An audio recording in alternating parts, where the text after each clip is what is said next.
Hello guys, in this video I am going to show you how to set a nickname for yourself in the HiPal application. But first I just want to mention, don't forget to subscribe to my channel, because at 10,000 subscribers I am going to show you my whole YouTube revenue statistics and growth strategy, as well as how to make money online. Let's jump into it. First of all, open the application on your phone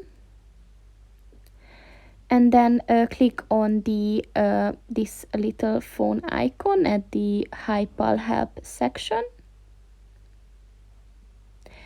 and then just click on the three dots at the top of the page on the right, and then click on the nickname button, and you can just set it to any name that you want, and then just click on the confirm button.